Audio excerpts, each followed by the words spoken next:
Halo, bertemu lagi dengan Bapak. Saat ini kita akan belajar tentang cepat lambat bunyi. Pada pertemuan sebelumnya kita sudah membahas, yaitu yang pertama, kalian sudah mengetahui apakah itu benda bergetar, kemudian benda itu mengeluarkan sumber bunyi, dan syarat-syarat apa saja sih yang dibutuhkan suatu benda itu dapat didengar. Yang pertama pasti ada sumber bunyinya. Yang kedua adalah tidak semua benda yang bergetar itu bisa kita dengar ya. Ada syaratnya, yaitu yang kedua adalah frekuensinya pada batas ambang pendengaran kita ya, yaitu audisonik 20 sampai 20 ribu. Jadi beberapa dari antara kalian yang kemarin mengisi masih ada yang kurang tepat. Nah, saat ini kita akan belajar tentang cepat lambat bunyi ya. Umumnya, karena bunyi itu adalah gelombang, maka persamaan-persamaan yang ada di dalam gelombang yang sudah kita bahas pertemuan sebelumnya, seperti F, lambda kali F, atau kecepatan itu lambda per T, itu juga berlaku di sini. Nah, ini dia. Ya, lambda V sama dengan lambda kali F atau lambda per T. Lambda itu panjang gelombang, kalian sudah bisa mencarinya. T itu adalah periode waktu yang dibutuhkan untuk satu kali getaran, sedangkan frekuensi adalah banyaknya gelombang yang terjadi dalam satu detik ya. Ini juga berlaku di sini.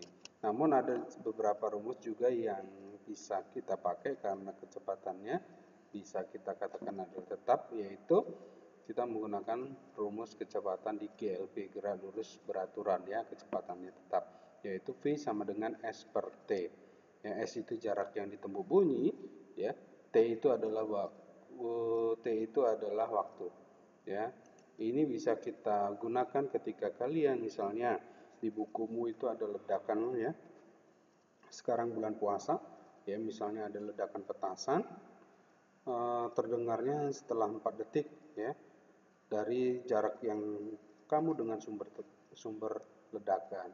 Kita bisa mencari berapa sih kecepatannya.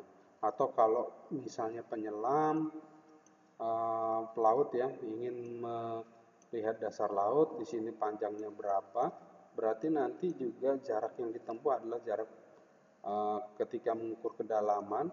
Ini ada sumbernya, menghasilkan bunyi, kemudian balik lagi, berarti jarak tempuhnya adalah 2 kali ya, 2 kali dari jarak ini, karena ketika untuk mengukur kedalaman bunyi itu akan turun ke bawah, kemudian dipantulkan kembali ke atas, baru ke sonarnya. Kita bisa mengukur berapa kedalamannya. Berarti yang ditempuh adalah 2 kali dari kedalamannya. Itu kalau misalnya sonar ya. Kemudian yang kedua adalah kuat bunyi. Kuat bunyi itu adalah dipengaruhi oleh amplitudo ya. Kuat lemahnya bunyi itu tergantung dari amplitudenya. Semakin besar amplitudenya, maka semakin kuat bunyi tersebut, dan sebaliknya ya. Kemudian tinggi, warna, dan bunyi ya. Kalau kuat dipengaruhi amplitudo, kalau tinggi itu dipengaruhi oleh frekuensi. Tinggi rendahnya bunyi tergantung pada frekuensi sumber getaran ya, tergantung frekuensinya. Semakin besar, maka sumber bunyi akan semakin tinggi, dan semakin rendah, semakin kecil, maka frekuensinya semakin rendah atau kecil ya. Nah, kalian mungkin mendengar beberapa kalau ketika menyanyi, walaupun dengan nada dasar yang sama, kemudian menyanyi dengan frekuensi yang sama, maka terdengar berbeda. Itu dinamakan warna. Kita bisa warnanya berbeda-beda dengan satu yang lain. Alat musik juga sama, berbeda warnanya. Nah, berdasarkan itu, ada beberapa ya, berdasarkan frekuensi. Kalau yang dinamakan nada, itu adalah frekuensinya beraturan. Kalau tidak beraturan itu namanya desah. Kalau desahnya yang sangat keras itu namanya dentuman. Ya, kayak bom gitu. dia tidak beraturan dan sangat keras, itu dinamakan dentung. Nada itu adalah bunyi yang frekuensinya teratur. Oke, intensitas bunyi adalah basaran yang menyatakan besarnya daya bunyi tiap satuan luas. Ini yang perlu kalian ketahui. Layangan ini adalah bunyi yang saling mengganggu, bisa menguatkan atau meniadakan. Ya, contohnya ada dua sumber bunyi. Terkadang kita bisa mendengar, jika dia mengungkapkan dengan frekuensi yang sama, bisa saling menguatkan.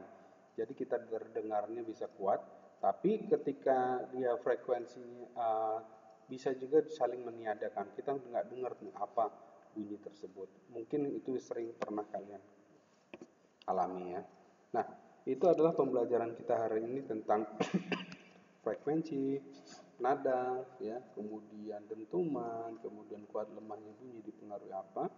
Nah, silahkan kalian pelajari. Jika kalian ada yang ingin ditanyakan, silahkan tinggalkan di kolom komentar. Terima kasih, selamat belajar. Tuhan memberkati.